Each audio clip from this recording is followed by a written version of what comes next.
OTB's The Hurling Pod. With Board Gosh Energy, proud sponsors of the Senior Hurling Championship. Welcome along. It is just our second live podcast of the season, but we felt it was the right time to do so off the back of Super Sunday. What a day it's been. 3 years in a row now. We can look forward to a Munster senior hurling final, which is going to have the rivals of Clare and Limerick up against each other. Waterford striking just 2 points in the entire last 18 minutes of the match as Limerick ran out 10-point winners at the Gaelic grounds to keep their bid now alive for 6 successive Munsters and 5 All-Ireland titles in a row. That dream is very much alive after today. Clare were made to work a bit, but they shared the scores around 10 different players, sending over points today as they beat Tipperary by a goal in Thurles to safely advance into the final. Waterford's defeat ended the road for Davy Fitzgerald's team for this year, confirming our prediction of a Clare and Limerick final with Cork progressing in third place. But we were as wrong could be when it came to the Leinster Hurling Championship this year. Probably the best championship we've had in 5 seasons. They did it in 2021. They did it in 2019. They've done it again. Dublin have beaten Galway in the Leinster Senior Hurling Championship. David Burke sending off is going to be the big talking point. We'll hear from Henry Shefflin on it as well, as Galway suffered remarkably a first championship loss in Salt Hill in the hurling since they were beaten by Tipperary back in 2003. That victory for Micheál Donoghue's side, of course the All-Ireland winning Galway manager, sends Galway out of the championship. Dublin will now join the reigning champions Kilkenny in the final. TJ Reid doing the business for Kilkenny today. 113 all from place balls, and again very much disputed that penalty. We'll be talking about that. Gizzy Ling reckons it's the worst decision he's seen all year, so we'll get the boys' thoughts on that too. But their 2-game championship beaten streak by Wexford has been snapped. It's the first win in 3 for Kilkenny against the Models, and they go into the final in Leinster unbeaten as they go for 5 in a row in the province. Wexford now qualified to play against the Joe McDonagh Cup winners in the preliminary quarterfinals. Small margins for them, a bit like Waterford, with Wexford finishing up in third position. And Cork will be up against Wexford play the losers of the Joe McDonagh Cup final, and the winners will play against Cork. So that is the run for that. And Wexford will be on the same side as the Leinster champions, and Cork will be on the same side as the Munster champions. Carlow make a swift return to the Joe McDonagh Cup after losing by 2 goals at Antrim, and the Saffron securing a 3rd successive year in the Leinster Senior Championship. So plenty for us to chat about. We've got loads of questions coming in. We've got over 400 people watching us on YouTube right now. So by all means, keep the questions coming in for the lads. Paul Miurphy, how are you? Good, how are you? I'm good in your undisclosed location away from us at the moment. Kilkenny into a Leinster final. Let's keep this positive to start on the Hurling Pod with thanks to Board Gosh Energy, who are the proud sponsors of the All-Ireland Hurling Championship. You must be a happy man. Yeah, of course. Very happy. You know, parts of that game today, Wexford had a great performance, and, you know, Kilkenny were slipping to being 5 points down at different stages of the first half. Came out in the second half, reacted really well, and showed a lot more aggression in the second half. But, like, you know, Wexford are in a good place at the moment. They're playing a good brand of hurling. They don't have many injuries, and they just seem to be really kind of enjoying what they're doing. They have a serious cut to it. So, look, it was a tough battle today and really down. It was to the last puck of the game. And if that ball broke differently out to a Wexford man, could have very easily been a draw, you know. So to come away with the win, it's great. And considering that, you know, Wexford are still in this championship and you know, potential to meet them again, of course. You know, it's just great for Kilkenny that they have the psychological battle won there as well. But yeah, look, of course, you're back in the Leinster final unbeaten. You have to be happy. I'm going to swerve the farming chat, which is happening at the moment in the comments. We can come back to that a little bit later on. Let's get straight to it. Gary Farrell, I hope Skehill is okay. That was pretty much going to be my first question. So I deliberately didn't talk to the two of you a whole lot after the Galway game because I wanted pure, undistilled Skehill on what happened to Galway. I didn't want you to go, this is what I'm thinking, this is what happened with Henry. You want me to go, so, there's one for the swear jar already. Skehill, the floor is yours. Oh God, Will. So you put up a comment there. Is it for? I hope Skehill is okay. No, I'm not okay. No, I'm not okay. We're in Plan B territory here now at the moment. It's amazing to think 26th of May and the championship is over. I was talking to one of my friends and they're the club mate. He said we could actually play our club championship now in 2 weeks' time. Do you know what I mean? Because 20s are gone and the seniors are gone, and both bowed out in a manner as bad as each other. To be honest. Look, very disappointing. But I can't sit here and claim to be highly frustrated with Anthony in particular, because we kind of felt this coming. I kind of felt it coming. You know, I can't pinpoint to any performance throughout the year maybe phases against Limerick in the league, whereby we let's call it a complete performance. We had flashes every now and then, but we never really got going at all. And I don't know, was it personnel choices? Was it tacticals? Was it structure? Then there's loads of questions about players in terms of age and youth, etc. There's a million questions, but we just didn't get going. And I feared that this was going to be the result. And would you believe we actually got off to a pretty good start? You used the win pretty well, which is always a strong win. It's all chill. You're always looking at 5 or 6 points easily, and then the sending off just made a shit of it. In I was genuinely concerned. Like when I saw the red card, I just immediately said, "Fuck, we're in trouble," because Dublin's game is a running game, and it's all about support runners. So if you haven't got like numerical parity in the middle, let's say, you're in serious pressure. So, and we didn't. And in fairness, look at the statistics. I have to say to some of the goal players, like, we won the turnover battle. We did as many shots as they did, but the stats sometimes do lie. And in this instance, they did, because ultimately the stats said one thing: it was a good performance in Galway, but when you watch it in real time, it wasn't. It really wasn't. Like where I had concerns about our defensive structure and shape, going back as far as the Tipperary League game, that came back to haunt us. Where I had concerns about some pace in the middle, let's say between 5 and 12 of those positions, that came back to haunt us. And just we seemed quite lethargic. And it looked like at the stage in the second half, whereby Dublin were just steamrolling, and it never seemed like Galway were actually going to get back. Even go back to the Kilkenny and Wexford game. When Keane Byrne got his goal and on 65 minutes, it was like, "Jeez, Wexford looked like they're going to come back here." All momentum, but Galway never had that. It never felt that way to me anyway. I wasn't at the game, but it never felt that way that we were going to try go and fight our way back into the game. And it's like, where do you go from now, to be honest? And part of me feels like there has to be some sort of a great reset. Now, reset of what, says you? Well, that'll be the first question. Look, there's obviously a few coming in here about Henry Shefflin and what happens from there. We got disaster for Galway. What happens now? Support very poor. Danny pointing out in Salt Hill. There was quite a few left before full time, I noticed as well. But anyway, for anyone who's asking about Shefflin, let's get straight to it. Before I play the Shefflin clip about Davy, you say great reset. Is that a case of this management team has to go now? I wouldn't really say it has to go. I just think that for me now, this is me just speaking honestly, Shefflin is a Kilkenny man, right? And I don't see him being part of a rejuvenation of Galway. I thought it would happen 3 years ago, when he first got into the job, that he would, scour the Galway hurling scene and bring in players that could be moulded or even, strengthened on in a year or two. And there's been one or two, but that's as much as there's, in terms of personnel, that's as much as there's been. Now it feels like that we have to do a bit of a shift again in terms of players and integrating more younger players. And I just don't think he'll do it. I don't think he'll start afresh and go another 3-year term or whatever and try to implement players. Like, there's going to be some barren days. There is. Like, there's going to be. I have a bit of concern now for the next year or two when we're trying to introduce some of these players into a senior squad. Because like normally we have a heap of prospects. Really good prospects that can go straight into senior. But there's not any prospects at the moment that are 100% ready, you could say. That if they get time in there, that they'll become I won't say household name, but they'll become an impact player, for Galway in the next 12 months. So I just don't see it happening. I don't see him staying, to be honest, because there's a bit of work to do. And I think what will probably happen is they'll probably step aside, and there'll have to be someone nominated from within to take on that task of resetting, which is going to be difficult, to be honest, because you're going to looking to introduce players and replace guys who've done an awful lot for the jersey, but just it's time to, I suppose, freshen things up. This question's come in before, and I think you've answered this very frankly before. Question for Skehill: does anyone enjoy hurling in Salt Hill? I've said this before. The worst place to play is Salt Hill. It's absolute shite.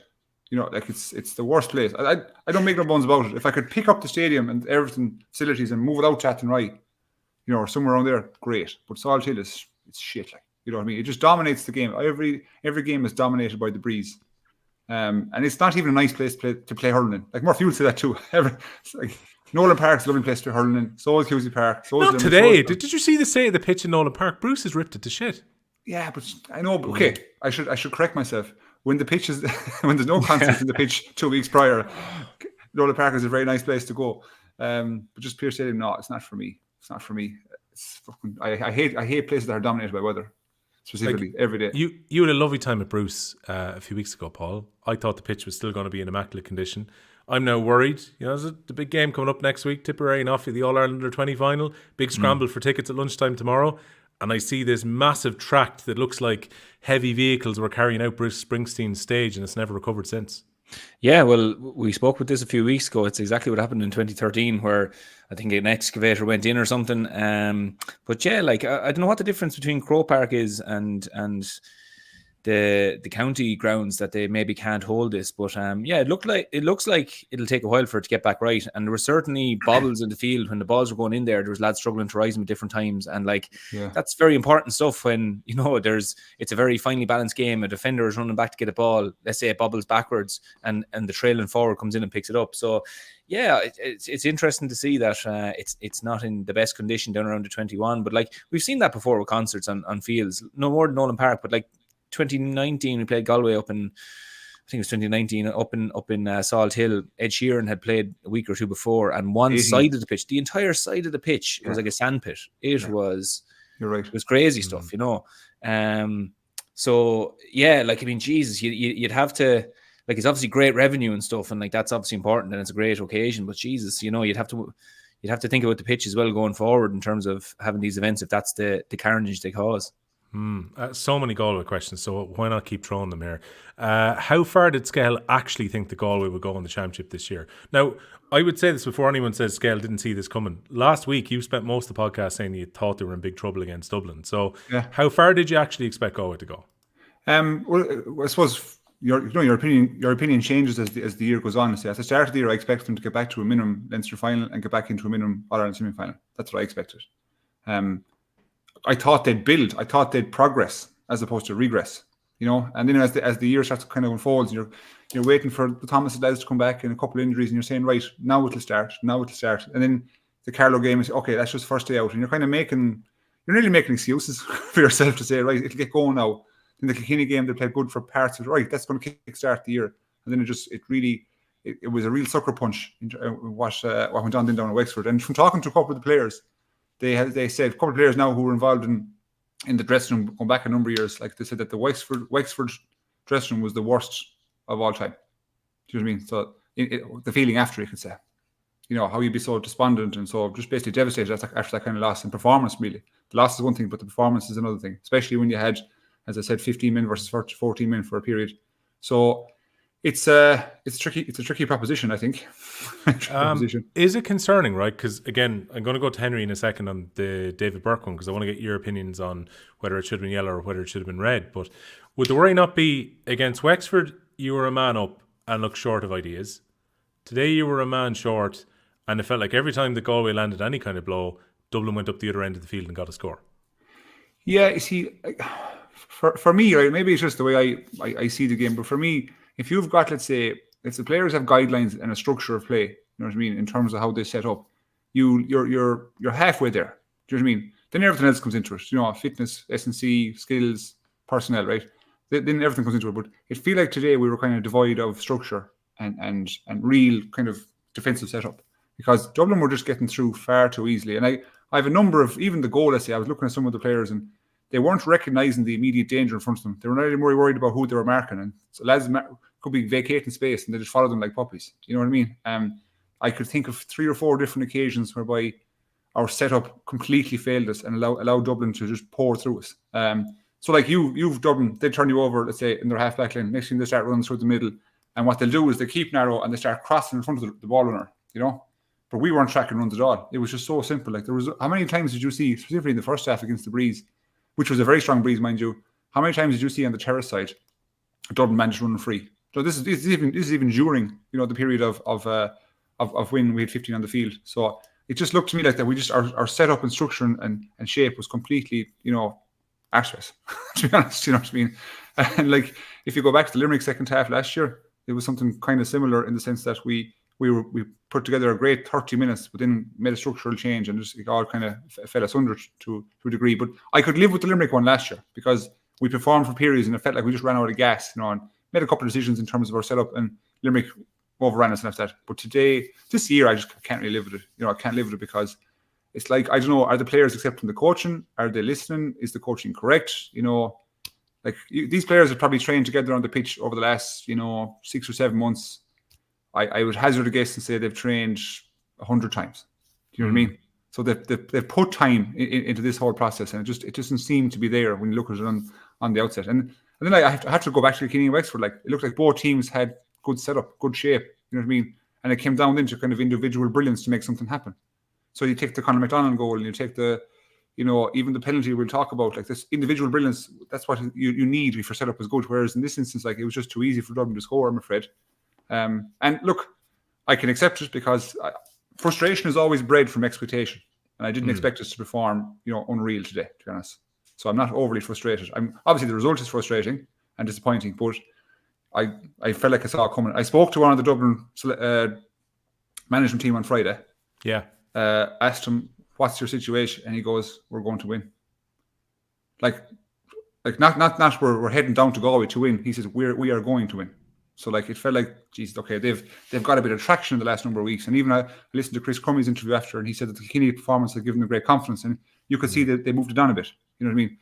I was hoping the weather would come down bad and make it into a battle, but ultimately that didn't transpire. So look, accept the result and move on.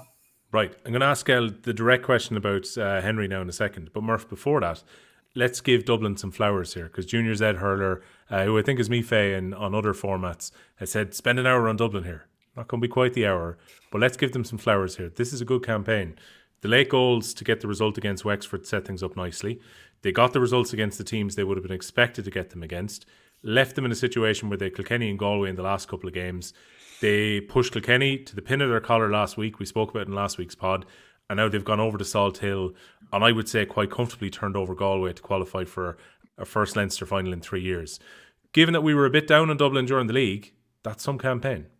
Oh, it's a great campaign. It's brilliant for Dublin, and it's brilliant for the players as well. You see, like, there's a lot of stuff up online there, just interviewing players after the game, and you can just see how positive they are at the moment, how excited they are. Like, if it was another team who had, I suppose, been through this over the last few years, constantly qualifying and so on, they might be a bit more blasé about it, but you can see they're genuinely delighted, because there was probably, look, to be fair to them, there was probably a stage during the league as well where they were wondering where they're going to go from here. And I thought there was a very honest interview from Chris Crummey after it, where the interview, I think he got man of the match, and they interviewed him, and they said, what has happened since match X that you have now picked it up? And he just said, not really sure, to be honest. Like, they just kind of stayed at it, and probably two things, like they got a small bit of a few breaks as well. Like in the Wexford match, in fairness, Wexford didn't play in the match against Dublin the way they played against Kilkenny today and see out the match. Like if they saw out the match, Dublin wouldn't have picked up any points down in Wexford Park, and maybe straight away Dublin are on the back foot. But when they got their opportunities, they took them, to be fair, and got probably a point maybe more than they were expecting, or other people, let's not say Dublin, but other people were maybe expecting throughout the course of round robin. But then even, for me, we mentioned it last week when they played Kilkenny, and there was a stage there around the 45th or 50th minute where it seemed like the crowd really got behind them. It seemed like that they really believe we can go and beat Kilkenny here. Now, regardless of the result, that belief I haven't kind of seen in a Dublin team in a few years, where it was this really, we're going to go at a team. And I think that, okay, they were disappointed with losing to Kilkenny, but I think when they felt that last week, I think they wanted to recreate that and go with this Galway team, knowing that even still everybody was going to give Galway the favourites tags, I suppose. They still came at them. And then look, today, once David Burke was sent off, Dublin were in that position to go, geez, we really have a chance here. Like, I do believe, and Skehill already said it there, that talking to a member of the backroom team, I do believe that they always felt, yeah, we can go and beat Galway here. But, when you're 15 minutes in and a player gets sent off, you're always going to go, we have to make this work for us now. Dublin have a good running game as well. So to be honest with Dublin, I feel that into the wind or against the wind, they're still very strong because they run the ball really well. So yeah, absolutely. Dublin deserve full credit. And do you know what? We were speaking a few weeks ago about potentially Dublin drifting off and really, fading away from the pack. This could be a really kind of sliding doors moment for them, where they actually, go to a Leinster final. And I see people already saying, do they have a realistic chance of beating Kilkenny? Of course they do. I mean, go back 5-6 weeks ago and they were written off really in terms of qualifying. And now here they are in the Leinster final. I think they'll be completely buoyed by this, like, and they'll really go at it and see what they can do. And you know, it's an Leinster final. Who's to know? So look, fair play to Dublin. It's great for them. It's great for the players as well. It's obviously tough for Galway, but look, for Dublin, they can only look after number one, and it's a fair achievement. And look, we hold our hands up. We wrote them off, and it just proves that the Leinster Championship has been great this year. That when you're being proved wrong, there's obviously something going right somewhere else that teams are stepping up to the mark. So look, full credit to Dublin and well deserved. Go on, yeah. Let's say in your playing career, right, in my memory, Dublin only bet you once. Would that be right? Dublin bet us in 2013 in Championship, in the Leinster semi-final. Well, I'm talking Championship, but they've only beaten you once. Would that be right? Yeah, well, in the last, 20 years probably, 30 years, if I can remember. This is probably a little issue we have in Galway, is because probably there's a bit of, I'll have to say it out, there's probably a bit of snobbery in some of the Galway folk towards some counties, right? And I would put Dublin in that bracket. And you know what? I'm sort of guilty of it myself at times, thinking that we'll definitely beat them. But when I think back of it, they bet us in 2011, 2013, 2019, 2021, and now 24. So they've won 5 times in the last, 14 seasons. And it was a drawn around that as well. Yeah, there was a draw last year when they were 12 up against us. So as I always say to people, like, if you're going looking somewhere and find the blame, first place you look in the mirror. Simple as that. And after that, then see where to go after that. So, like, because I think, let's say from a final matchup perspective, Croke Park is going to suit them space, because like I said, Murph, they look to me like a real running team, and they have pace all over the place, regardless of size. Yeah. And if you've got pace and you can move through, like, pace in today's game seems to nearly have overtaken power a bit. Yeah. It seems like the game has shifted. I just think in the last 12 months it just seems to shift a bit more, towards real pace. Especially even look at the Offaly 20s, like, in terms of size versus the Dublin 20s, they weren't the same. Dublin boys were big, but Offaly with the pace, savage. So that finally, it's not a write off, like. Not at all, no. And the thing is that Dublin have probably just been missing over the last few years. It's just that bit of belief. And like, when you're struggling for belief, it feels like a moving target. Like, you're constantly trying to do something that gets a small bit of, form, a bit of steadiness, and you just can't seem to get it. And Dublin have been struggling for that over the last few years. But now, like, you really look at that team and you say, God, they do really believe. And like, they have great players in that team as well. So I think, Kilkenny will look at this and they'll say, lads, they went up to Salt Hill against Galway. Galway were in a tough position. Galway knew what they had to do, and Dublin still went out and did the business, regardless of the sending off.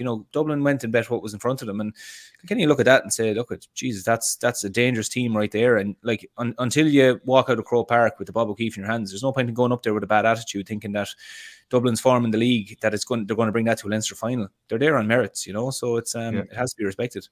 Yeah, I see lots of people asking about Murph's tweets where he was like, his flamethrower of truth coming out about GAA goal, which we will get back to in a little bit. Jesus, he fucking really let rip on that one. But John Murphy has got the question that brings us nicely to the red card.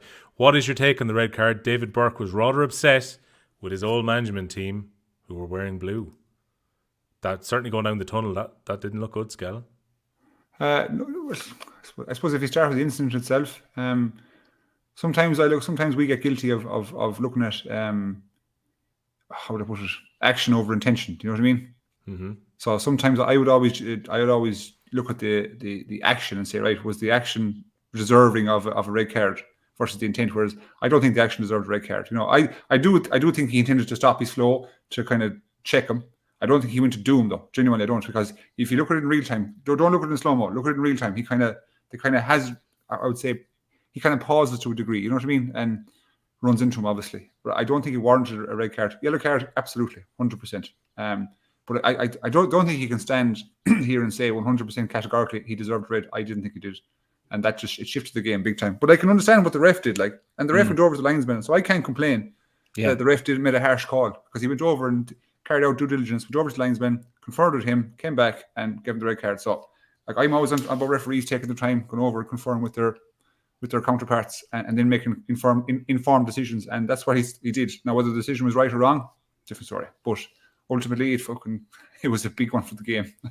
So, what do you reckon, Murph? Yeah, like, worse in your day. No, I haven't. It is a very tough one, and like again, it has to come back to like even when you slowed it down and they had a freeze frame on RTE, Don Logue, Joanne Cantwell, and Jackie were still arguing. The two boys ran into each other at, not say almost full speed to an extent, you know. David Burke's shoulder was in the vicinity of was it Fergal Whiteley? Yeah, it's Fergal Whiteley. It was in the vicinity of his chin, and like from in real time, it's a tough tackle, like it's a rough one. And it's not that nobody's saying that David Burke went out to shoulder him in the head or anything. But I think, again, I've used this, I suppose, analogy a few times that if you look at how they're trying to mitigate for this in rugby, they're saying that, look, nobody intended to hit someone in the head. But in order to get the onus back on the player who's going to make the tackle to be careful, well, we have to have a culture whereby if nobody has changed their body position, which Fergal Whiteley didn't, like Fergal Whiteley didn't slip into David Burke. The two of them were at the same height. And I know, like, I've done that as well. I actually agree with you, Skehill. I've done what David Burke has done in that he actually put his hands across his chest and tried to kind of just stop Fergal Whiteley's momentum. But the way they turned, both of them turned, he hit him in the head. And, like, to be honest, I have to go with the referee here and say, like, it was fair enough for him to give a red card in that situation. And I think that's the best we can say. Like referees go, oh, the referee got it wrong, the referee got it right. I think Twitter's actually probably split about 70-30 on this one in favour of that it was a red card. But even when you're there and you can get all the replays you want on Twitter, again, it has to go back to the referee and the linesman had one look at it and it looked heavy enough in the normal play, you know. So until we go any further with this and there's a replay where we can give the referees a dig out, I think it's fair enough that you get sent off. Like I'd be worried myself if I put in that tackle. I put it that way, Skehill. If you were running down the field and you're too tall for me, I wouldn't have been able to hit you there. But if I did that to someone in this day and age at the moment, I'd be worried. But in 2011, I wouldn't be worried. And I think that has to be taken into consideration. The game is changing. We're trying to protect lads in the head. Referees get one look. Two lads are moving fast. It's a hard tackle. I think it's fair enough. And I don't think, and you know what? That's no slight on David Burke. Henry wasn't happy. This is what he had to say. Obviously, it was close to me. I didn't see it full on, but I obviously saw the clip thereafter. And I think for me, it's a yellow card. For a lot of the players, obviously. Can I ask, for me, it's a yellow card. You know, when you have the opposing manager as well in the linesman's ear telling them that it should be a red card. You know, I think the linesmen and the officials need to support each other. The linesman in the second half told Colm Lyons it was a wide ball. He walked into his umpires, had a chat with them for a minute. I said, why is that? I don't know. And next thing they give out a pint. So I thought they're a team, just like we're trying to be a team, the thing. And I just didn't see that today. Yeah, I don't know. I mean, obviously, look, he's very annoyed. Davy Burke's very annoyed about the behaviour of his former manager as well. I suppose the thing is, Cahill, if you're Micheál or Franny Ford or any of the guys who are now with Dublin and not with Galway, they were going to Salt Hill to try and win for Galway today, or try and win for Dublin today, I should say. Yeah, like regardless of the amateur status of all these people, they still have a job to do. You know what I mean? And it's the same thing like when Henry went down, you know, the year before last, and there was a bit of controversy with regard to the whole Brian Cody thing. Like, you know, that must have put him in a very precarious position going to your home county, taking them on, which is difficult. But I thought Henry was professional during that period, you know. And in fairness, I didn't see much interaction between Henry and Micheál, only the handshake after, and it looked like that Micheál just turned and walked away. So like that's Micheál to a T, though. You know what I mean? It's like inside he'd be content with the result, just I'm not getting involved in this and move away. So I can sense that it's probably in one sense he's trying to do a professional job for the county that hired him, and the other one he's knocking out his own county. So it's a bit of a tricky one. But that's just the nature of sports, you know. You see it in the club game the whole time. People from different clubs taking over other clubs, you know. It's the nature of it, and like we had to have been prepared for that with Shefflin coming, and so is Micheál going to Dublin. So he's done a good job, and as I said at the start of the podcast, I think I don't know, was it during the league campaign that was the passage back the way I think. I think I quoted this to be his last year in Dublin, and might see him back in Maroon next year. Might. All right, interesting. Will Norris dub beat Kilkenny in the 2011 league final as well. So it was the one championship defeat that you were talking about. But yeah, we referred to championship. Yeah. I did see this one, which is quite clever, coming in from Skin 490. The Great Reset, mentioned twice now. Klaus Schwab must be sponsoring the show. No, just poor gosh. Schwab wrong too. He did, but look, you're there always to correct any clever comments that are coming in. Let's just take Ness as one of this, because you talked about the reset. We kind of danced around it a little bit. This is a kind of what happens here. For Skehill, will Henry go? It is a tough one. I thought last year, even after the relatively positive year he had, that it was 50-50. I thought 2 years, and then when I was kind of surprised another 2 years. Will he come back for a fourth? I'm honestly not sure. In percentage terms, I'd probably give it an 80-20. 80 that he goes and 20 that he stays. I can't see, if you're looking on the plus side, if you was to do this pro and con, what are the pluses at the moment?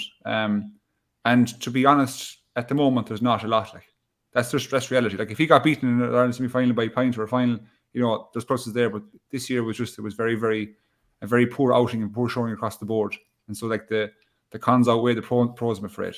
And it looks like, I think people in Galway as well would probably, they're looking for a reset too, and looking for a person who's from within the county to try and bring in more youth and see if we can get something going, So I'm going to say 80-20, lads. Right. There's the shots firing all over the place here. Banner rising. Could you ask Skehill if Johnny Glynn ever actually ended up coming back? Did he dislocate his shoulder or collarbone from today, did he? I missed that. Jeez, missed that myself. He came on. He went off after like 4 minutes, and he was icing on his shoulder, so it looks like he got hurt. Okay. But no, it never got generally, you got nothing from him, though, did you? No, not going. I don't. Did he even get the ball in his hand? No. I don't know, to be honest. Like, he won goal opportunity against Kilkenny, and that's as much. But the trouble is, like, it was so fractured. You know what I mean? The whole thing that it was hard to get going. Does Eamon O'Shea have to take some of the blame for that? Because the whole idea was that O'Shea was going to come in and make this forward line even better, and yet I didn't see anything better about Galway structuring their forwards all year.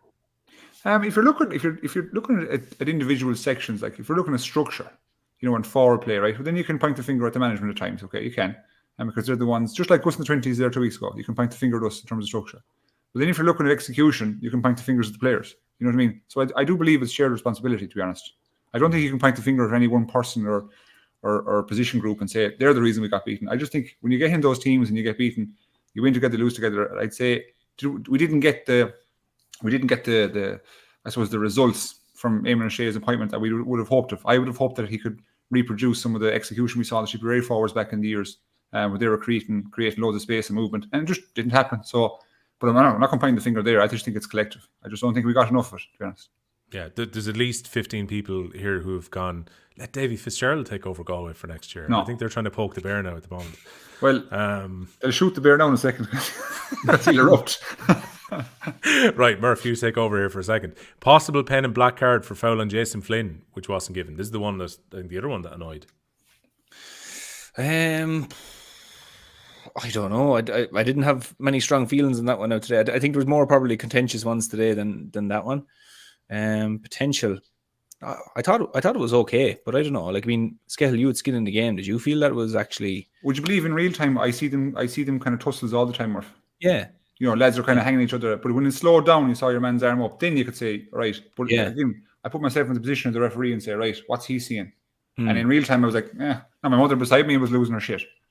Right, but like, listen to me now. If a Galway man is 90% wrong, she still backs the Galway man. You know what I mean? So it's like. I think there were shouts in every game today, to be honest. Like, as in, let's say, it's now a thing where people are going to call for it, like, and there was shouts, whether they were right or wrong, there were shouts in each game.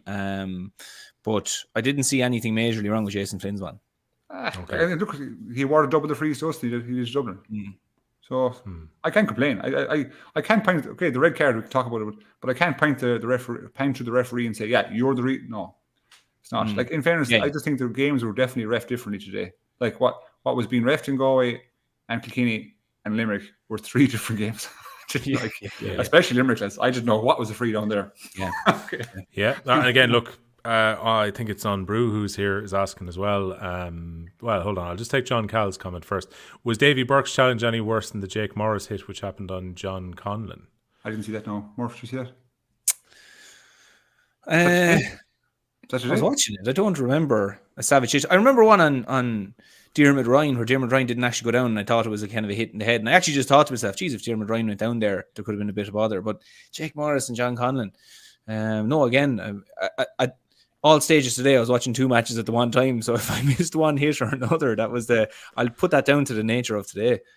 Home of Hurling here, who I think said he had Donald Burke captained, had TJ Reid on his team. Effectively, it was like 110 across all of his forwards individually today. Cleaning up, was wondering earlier about the fancy scores. When will they be released? I actually have a message from Fancy Hurling, but not with the graphic just yet. But the scores have just been updated. So I think if you want to have a quick refresh there, you'll see them. Apparently, Paul Miurphy is on a rampage this week. Apparently, I got 293. Oof. A lot of players did really well for me, actually. Because I'll tell you, Shower Bastards weren't doing too well for me a few weeks ago. Right? They could have dug it out for me now today at least. Oh god! You sound like the angry man in the crowd. You shower useless. Oh shit! And it's gas when you're like, it's fantasy hurling again. Fantasy being the core, the main word there. Absolutely. And you're roaring at the television at Lee Chin or somebody, and you're playing against Kilkenny or something. You get confused. You get sucked in. You get confused. Carl making the fair point about ex-Galway managers and Galway men coming back to haunt them. Matty Kenny 2019. Daniel Test also makes a fair point. And again, look, the comments are hopping around the red card there. But clear contact to the head with no eyes in the ball might not be good for the game, but it's a health and safety issue that high shoulders like that need to be weeded out of the game. And look, there is definitely a duty of care towards players, and I would agree with what Murph said a few years ago. That's a definite yellow card, and now I think that's being judged more towards a red card than a yellow card. On Brew as well, asking about the rules. Are the panel aware that the hook and hurling is actually a foul? The rules are a joke, which means we've no consistency between or within games. I'm sorry to say it, but hurling is a joke of a sport. I should call off the pod, lads. Fake it. Hold on, the hook is a foul. What are you talking about? I presume he's talking that a slap on another player's hurl, like a chop or something. That the hook is in the same category. I presume that's what it is. I don't have the rules in front of me, but probably one to look into maybe. OTB commenter has obviously set up this account just to comment here. Where is the clear contact with the head? Fairly Whiteley gets hit in the head, doesn't he? Yeah, there's the lads on the Sunday game, or I think Jackie was saying it wasn't on the head. It looked to me on the head. It looked like there was a shoulder and chin. Like that's just it. Like, you know. But yeah. Here's one for you. Is it too far reaching? Is Chris Crummey the new Kyle Hayes? I don't know about the new Kyle Hayes, but Chris Crummey's playing very well, Murph. Yeah, Chris Crummey's always been a great player, and I think like he's moved from the forward. Like Dublin have had this thing of, you know, between Liam Rush and Chris Crummey and the lads moving between the forwards and the backs. Chris Crummey's a great player, a very powerful player. A handful. Anytime we played them over the years, Chris Crummey was always a handful. Physicality is excellent. Loads of hurling. He's his own player. Like, I mean, comparing him to Kyle Hayes or whoever, yeah, they're similar in that both of them are probably about 6'4", 6'5". I think it's great for the likes of Chris Crummey that, you know, he's always been a stalwart really for Dublin over the last few years, and for the likes of him now, you know, very rarely does he play a bad game. For the likes of him to, I suppose, have a bit of a day in the sun today and be looking forward to the Leinster final is great. But look, comparing him to Kyle Hayes, probably no need in his own right. Like, he's a great player, and being born in another county, you know, he potentially would have all Ireland medals under his belt at this stage, you know. So he's a great player in his own right. And I think, you know, if he was a young player, if he was a 19-year-old coming in, I'd be saying something. But Chris Crummey is his own man, you know. Yeah, I mean, last week, again, we were talking about how well John Donnelly played. Chris Crummey played brilliantly the other way as well. It was one of those rare ones where I think they contributed 10 points between them during the game last week. Pádraig Lennon has put the same comment in 1,500 times. And the reason that I've read over it every time is because I'm not sure this is genuine, or whether it's trying to get just Skehill hooked in to talk about Anthony Cunningham. What is it? But I will indulge it. Ask Skehill this because it's interesting, Will. Cunningham, will he go back managing Galway now if Henry leaves, even though he manages Bridget's? So, Anthony Cunningham back for another spell. I presume this is trying to wind you up. But go on, what would you say? No. Next question. What? Why not? I knew you'd ask me a follow-up. Follow up. He just said, "Why not?" No, look. I think if you're inter-county management, for me now, what I've learned is that you need to be in the game. You know what I mean? The game is evolving at such a pace nowadays that you need to be in the game, and like, he's been out of the game. Bridges are football, aren't they? Yeah, he's been out of the game. Well, it's the area he's moved into. Yeah, no, I get that. Like, I understand that. No, I just think it's different. There's a man there that we can get. Go get him. So you're all in the Mihal train. Let's get him. Look, come here. At the end of the day, right? If Shefflin stays, I'm not going to give out about this. Like, you know, whatever decision is made, I'll back them. Do you know what I mean? But if he's staying for 1 year with the current group, then that's where I would raise questions. I'm kind of in the boat now where I'm saying, right, we need to probably invest more in some younger players and see can we build a team again as opposed to trying to get one last hurrah. Yeah, I saw we were tagged under the video. So the only thing I've seen of the Chris Nolan red card is the Left Wing Back podcast, I should say. Left Wing podcast, the socialist podcast, probably, have got a video up of what's the hurling parlance for this? The schmozzle in the game up in Corrigan Park. I don't know how Chris Nolan's been identified there as the aggressor who gets the red card. Would be my first take, but I'm basing this purely on phone footage, which I've seen in a tweet that I'm tagged in. To me, it looked very, very harsh. A lot of people are saying James Owens, again, that's obviously come in from GF there.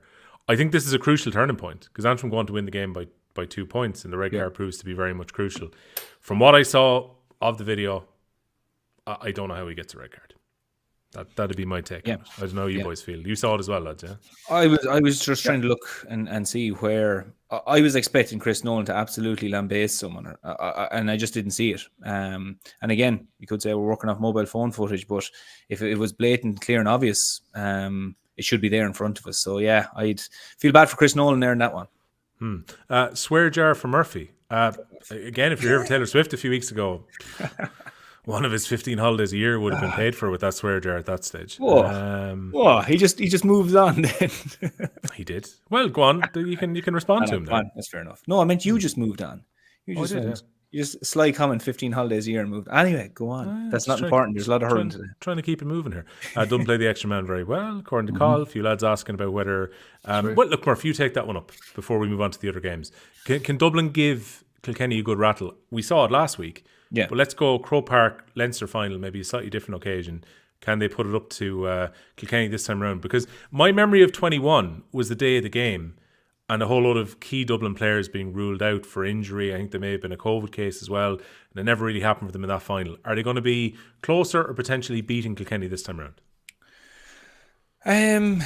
If I remember 21 correctly, Dublin had a really good performance against Galway in the semi-final, and just the performance in the final was just nothing that reflected that. There's a huge chance. Again, I go back to how the bit of momentum Dublin had against Kilkenny when it was in Parnell Park. If they go back to the heights that they played that game with, if they start really well, and I think they're going to have to do a really prolonged 70 minutes. Like Kilkenny today against Wexford. Wexford were probably the better team in the first half, and there was times there where the ball would break and Wexford were in fighting harder. They were in tackling, they were very fierce. Kilkenny came out with a different attitude in the second half and really got stuck into Wexford and put Wexford under pressure, and Wexford started striking kind of balls astray. The reason I bring that up is that if Dublin want to beat Kilkenny, they'll have to go for 60, 70 minutes playing really good hurling and expect that if they start the game well, and let's say they go ahead by Kilkenny by 4 or 5 points, expect that Kilkenny will reshuffle and maybe play a brand of hurling that will ask a plan B question of Dublin. How will Dublin react to that? That's the next question then as well. So, look, Dublin have been kicked a few times now at this stage, and they've been down and out and feeling like qualification was a distant thing that they might get. Now they're in the Leinster final. How they deal with that now over the next few weeks is a big thing as well. How you deal with now people are maybe patting you on the back. The same people that were kicking you in the arse there a few weeks ago are patting you on the back. That's something to deal with as well. So going to a Leinster final, I really think that Dublin will attack into this. I don't see them sitting back off Kilkenny. They're in a place that they maybe thought they weren't going to be, despite the fact, Micheál Donoghue comes out and says that, we great belief in the team and we were always building. Absolutely. But I think if you told him 10 weeks ago you'll be in Leinster final, you would have ripped your arm off. This is without doubt, this is a dangerous game for Kilkenny. And the one thing that I think Dublin have proven over the years is that if they get up like 5 or 6 points on you, which is very easy to happen in hurling, they get serious confidence out of that. And they're a dangerous team then. So look, this is going to be, hopefully this should be a great game. And absolutely, I think Dublin are going to definitely play their part in it. Quick fire round then, because Conor has said, talk about the tweets. He means Paul Miurphy's tweets. Yeah. 2 hours ago, we had first hand in the WhatsApp where Paul was saying, I can't believe this has happened. Paul Miurphy says, outrage. Paul Miurphy over there on the right hand side, out of the Republic of Ireland this evening, when is he not? A GA Go season pass holder, have my TV licence paid.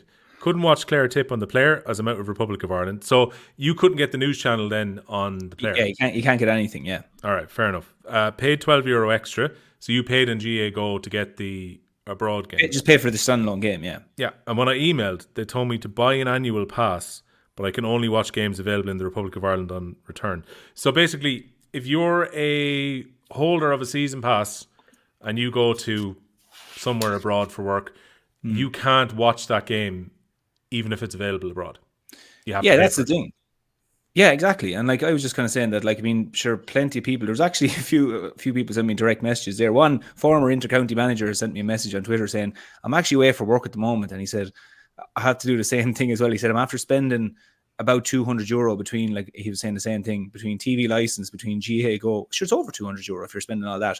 And then like there's not even a facility whereby you go to work for go to the country for a few days that like you can't even recognize that. You can't just go, well, I haven't emigrated. Like, you know, I'm not trekking across the North Pole here. I'm just out of the jurisdiction at the moment and I have to pay €12. But the thing was I just emailed and just said, look, am I right in reading this or am I just like stupid about technology that I can't, you know, click in somewhere? And they just said, no, get an annual pass. But I think the annual pass then is that when you land back in Ireland, my understanding is that's a little bit different. Like the email said something that, you know, you can only watch games that are for the island or something like that. But no, I just thought it was a bit mad, like, because I mean, look, 99% of the time I'm watching hurling, I'm in Ireland, so it's grand. But like for the people outside of the country, you know, there's different restrictions there. And it's not a case that, like, I think the ideal thing is, okay, if GA Go is happening, you go on and you pay for GA Go and you have it and you watch the games. And if there's a camera at the game, you watch the game and that's fine. But like, they got back to me and said like, oh, the games that are on RTE won't be shown. That's RTE telling you that, like, you know, so it's like, what am I meant to do here? You know, I've paid everything I'm meant to pay and I have to pay an extra one. So yeah, I haven't given out about GA Go. I think I've been very fair and I've just bought subscriptions each year and stuff. But like, that's a bit kind of Irish now that you kind of, how many times you have to pay for something to actually watch it. And I wouldn't mind. The fucking game in Hurlis was useless. So I was like, oh God. So Richie Hogan has me money now, so I'm raging. Catherine Coughlin, how wrong you are. At least you don't have to pay for the hurling pod, Murph. He pays to appear. That's how it happens. That's why he doesn't have the €12 left. Yeah. Ask Murphy, did he even bother with the VON? I presume a VPN is what you're looking at there. VPN. I don't know how that. I'm afraid the computer would melt if I tried to do anything like that. So I'm. When they talk about people accessing GA Go who are in the back arse of nowhere and not great with technology, that's me they're referring to there. So okay, yeah, I didn't change. Colin Duffy here. 79 annual pass is just the Ireland only games. A GB specific pass is €90 of one of those. It includes all games except RT, BBC, and TG Car. That's 149 for a total. It's 149 for a total worldwide pass. In fairness to Murph, I think when he was buying it originally, he didn't realise that he was going to need the worldwide pass. And surely the easy solution here would have been just give him back the £12. Yeah, like I actually, in fairness, someone put in something underneath it that says when you're actually getting it. I didn't see that anywhere where it says that, oh, season pass. Like season pass sounds that you're getting all the games. It's not really. They should have called it just like, 38 game pass or something like this. Did you read the terms and conditions though? I went into them there earlier. Just sue them. Sue them for €12. No, and I feel bad for the lads who are responding to me because they're not the lads. They're not the lads who actually made up the rules. So I do acknowledge that. But I do love the messages that come in. Some of them are absolutely irrelevant to the hurling pod itself. But Steve McDonald, hi from Glasgow, on the bus number 3 at the moment. Glasgow green and white. A good day in the pub. So there you go. Stephen, good man. Celtic do the double. Adamita scores the goal, and I'm sure. Welcome along. There's all sorts of Cork discourse going on in the background as well. We will get to the Munster games in a second, but Cork apparently overrated. False dawn, 20 years and counting. And I definitely saw P-Well down here saying I thought Cork had won the All Ireland 3 weeks ago. So, right. They wanted you to power rank the teams that are left. That definitely came up. I'm sure I'll find the message when I scroll back here in a second. But 6 teams that are left, Skell. Who's 1 to 6 for you? Oh, we'll leave the McDonagh teams. We'll leave the McDonagh teams out now because I don't know if Laois or Offaly are going to beat Cork or Wexford. I would suggest they probably won't. So, give us the 6. Limerick 1. Right, tough call. Yeah. Clare 2. Kilkenny 3. I've actually have Cork 4 at the on current 5 form. I should say. Wexford and Dublin 5 and 6. Okay, Murph, what about you? Say that. Sorry, will you just call yours out again, there, Skehill? It was Limerick. I mean Limerick 1. I mean Clare 2. I went Kilkenny 3. I went Cork 4, I went Wexford 5, I went Dublin 6. Just teams left. That's what you're asking me, isn't it? Yeah. Oh yeah, sorry, I thought you were. Yeah, like, I mean, it's fair enough. I think the only two there is like, I know as I say Kilkenny and Clare, like, but like I think it's a toss of the kind there really between Kilkenny and Clare. Like Kilkenny haven't played Limerick yet. Like, no, I know Kilkenny are unbeaten, but they haven't played Limerick, where Clare have played Limerick. Clare are in Leinster Championship, they'd probably be unbeaten. Well, they would be unbeaten. Yeah. So it's a tough one there, but like, I mean, at the moment, that's a fair overall reflection. Like, but I might swap Kilkenny to 2. Could call me biased there, I suppose. Yeah, but Catnap is going to be all over you. Kilkenny 3, hilarious. In the last 2 All-Ireland finals. And Catnap, as Del Boy would say, played nice and cool, all right? Just played nice and cool. Sit there 3, all right? And let's just say nothing. No, look, it's fine margins. It's fine margins. If you're to ask people to put up their top 6 there, I think 4 of them will be correct. But I just think that there's an argument there for Kilkenny and Clare at current form. Like, it's almost like asking the same question of who's in hurler of the year. We at the end of the league we said David Fitzgerald. Now a lot of people will be saying Lee Chin, and I see another comment there saying Shane O'Donnell. Like, each week it nearly changes, and it changes on form as well, and that applies to the teams also. Yeah. So yeah, look, I mean, I'm not going to lose too much sleep if you put Kilkenny second or third at the moment. Right. A few people there. Who are the All-Ireland finalists going to be? We'll move to the other games then. I think it's actually. I think this year above all is the hardest to call. I think. Yeah. Because Cork are coming from a different position, let's say, than Tipperary are coming. Yeah. Last year, if you get me. Yeah. I think that's a tough one to call as well. Just to say that you have to think about Munster first, and that's for next week's pod as well, because you know that Clare Limerick game, seeing Limerick shoot 19 wides as well. You know, like, I mean, what happened at the start of the league? There's a lot of water under, or start of the championship. There's a lot of water under the bridge since that, like, you know, and Limerick have been defeated, and that's not, you know, before crack of the ash hop office here now. That's not doubting Limerick, but you know, if you look at Limerick today, the shooting boots just weren't on, and you know, Clare will still be hurting from the first game. So I think, you know, to look as far as what our semi-finals are going to be at this stage, you have to decide what is going to happen in Munster and Leinster, and I think that's for. To be honest, I think that's for next week at the moment. Yeah. Oh, yeah. Look, again, lots of love for Shane O'Donnell there in the last few minutes as well. You can take this one, Murph, about from Timmy, who asked, lads, do you not think Kilkenny are boring, efficient but boring? Where's the forwards' ambitions? Where's the killer type aggression and going for goals? They've become a boring team. Is that fair? No, I don't think that's fair. Where's the killer aggression going for goals? Kilkenny have they scored goals in all their games in the round robin? They scored goals against Dublin, Wexford, and did they score against Galway? I can't remember. Anyway, it doesn't matter. Kilkenny, like in the first half today, the forwards didn't really click in the first half today. You know, you had John Donnelly was the only scorer from play for about 20-25 minutes. You had Paddy Deegan popping up at points. You had Richie Reid popping up at points. And it took a while then for Mossy, Billy, Owen Cody to jump in. Even Mikey Carey jumped in. There wasn't a huge spread of scores with Kilkenny today, but I think it's the way that they played in the first half against Wexford. It wasn't really working out, and the type of ball they were feeding wasn't working out. But they corrected in the second half. What I like about Kilkenny at the moment is that they're adapting. You know, there was 2-3 years ago, Kilkenny played Wexford in Nolan Park, started striking long ball, couldn't return from it, couldn't seem to figure out during the game, how do we reset here? But they seem to be able to do that at the moment. They seem to be able to push up when needed and sit back when needed. Mightn't be glamorous at times, it mightn't look pretty, it mightn't be the hurling you associate with Kilkenny from 2006 when there's lads hitting balls in top corners and lads soling 40 yards, but that game is gone. Like, you know, there's no players, or there's very few players picking up balls, you know, between the 65 and 45 and running for goal.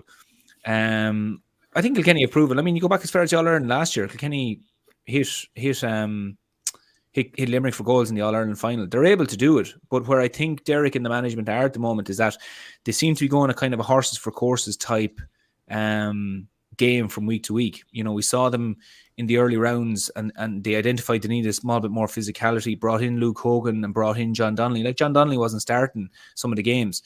and they brought it in. So it looks like that they have the tools on the bench to adapt, and that's what they're doing at the moment. I don't think they're concerned with having a set start in 15 or playing glamorous hurling. I think they're concerned with getting the job done, being gritty when they have to be, doing what's necessary and getting wins. But, you know, if you came for lads hanging the ball up in the top corner at the moment, there's no team going out doing that every day. It's just, it's not where the game is at the moment. So I'm happy with the brand of hurl they're playing. I think at times it's great brand of hurling. And I think at other days other times during games, they just revert to making sure that they're shutting up shop at the back and doing what's necessary, you know. Yeah, again, I'm trying to catch up with the comments here as I kind of read through them here, but a lot of people pointing out about Owen Cody very much brings that directness and going for goals as well. So, you know, definitely having him is incredibly useful. Right, let's get across to the other games then, because we'll end up getting caught in the weeds of questions about power rankings and so on that we can do again another time. But before we do that, there was one that jumped out here where somebody in a message that I had starred and now have scrolled down too far had pointed out that they bumped into someone who knew Skehill in South Africa, which reminded me of something while I scrolled back up. Anyone who listens to the members pod a couple of weeks ago, we had the revelation that the guys ended up in the back of a paddy wagon after our live roadshow at the Bord Gáis last year. The guys got a lift to not for to bad Coppers. reasons. Might just clarify. Voluntarily. Apparently a picture. Reasons. Yeah. Picture still exists. Apparently, I haven't seen the picture yet. I'm on the way to the Europa League final on Wednesday night. Seems every guard in the country has been redeployed to the Dublin 4 area on. I'm just going to say it. Probably very nice and generous overtime to cover the Europa League final. Who do I bump into? The guard that put the two boys in the back of the paddy wagon. Turns out that he knows Skehill because I believe he's marrying someone related to your wife. Is he? Is that the way this is going? Something like I that. won't name, but my sister-in-law is a guard in Dublin. Actually, was. He was as of last Wednesday, anyway. I won't name anyone. Yeah, but I can't see them. People won't know it here. They won't know her. But her fella, yeah. So, into the names. No. Oh, God. Oh, sorry. It was in Cape Cod. Here we go. I found it. Ross the boss. Skehill, I randomly met an American cousin of yours at Cape Cod. Yeah. See, all my cousins most of my cousins are Boston, kind of that area. So Cape Cod is down the road. It's weird meeting. That's random, doesn't it? Jeez. Well, there you go. It was incredibly random when I bumped into your mate because he called me over and I was like, what has happened? What did I do? What's going on here? Yeah, you're in the middle of the street and I was waiting to meet friends of mine ahead of the game and I was like, oh, they're never going to believe this. But I had to message you straight away to go, I've met the guy. So, right. Let's talk about the other games. Murph, take up the... That's from Coughlin. How do you know that? What's this now? Did I say that? Oh, I said they had the pod last year, didn't I? I did, yeah. Sorry. What did you say at the pod? I forgot I mentioned that story at the roadshow last year. Oh, you did? Yeah. How did I know that? I told everyone, that's how. Right. The penalty call in the Kilkenny game, Murph, proved to be quite important. Could have been the difference between Wexford going to a Leinster final or going into the All-Ireland series. We had a little look back. I know Gizzy Ling was saying about an hour ago, worst decision he's ever seen. Is it a penalty? Probably not, no. Don't really think so. What? That's just how blunt you were. You're like, no, it wasn't. No, move on. No, delighted when it was called. Delighted TJ hung it up. Funny enough, nobody was sent off. It was a black card, but there was no one sent off, which was another side to it. So you could kind of look at that. It appeared to be Liam Ryan was doing the fouling. So, but they remained with 15 players on the pitch. Probably doesn't even it out, but it was certainly a funny one. So that was the biggest thing when I was looking at it. Like when they showed the replay of it, and then looked up and I could see that Liam Ryan they had a full complement of defenders. That was something that actually confused me. So I just think it was one of those ones where you're saying it was a bad call. But, the funny thing was, by the letter of law in the first half, Mossy Keown wasn't a penalty, but felt way more like a penalty than the second one. Now, absolutely not saying the referee was out to balance things out. No, but it... Kilkenny got a point out of the one in the first half where Mossy Keown catches the ball, turns Matthew Hallen swings out of him. Mossy Keown was probably a bit genuine staying up, realistically, But no, to be fair, the second one, I'd agree with probably Wexford people here and say it probably wasn't a penalty, no. Right, that's very fair. You hung it up, so I don't really care if I say no anyway. So well, there you go. I mean, I know we were dual screening Skehill earlier on to try and keep an eye on this, but What do you make Kilkenny Wexford? Very exciting game. I thought in terms of intensity level and as a contest, it was far better than what was in Galway. Like the Galway game, we had 19 points to 2-11 at half time. Like it was a pure signature of what the game was offering. It was very loose, very open. But then go down south and it was a real contest. And like Kilkenny, like it's the age-old tradition of Kilkenny in terms of they're never bet, and they fought back really well because Wexford deserved to be up at half time. They were full value for their margin of how far they're ahead. But I think Kilkenny, the matchups, they got them very right in the second half. You know, I thought fucking Mikey Geary did well, Lee Chin, Hugh Lawler did well, and Conor McDonald. You know, they got top midfield. Paddy Deegan, I thought was really good, excellent centre back. And the puck out strategy then they shortened up a bit and started using the ball a bit more.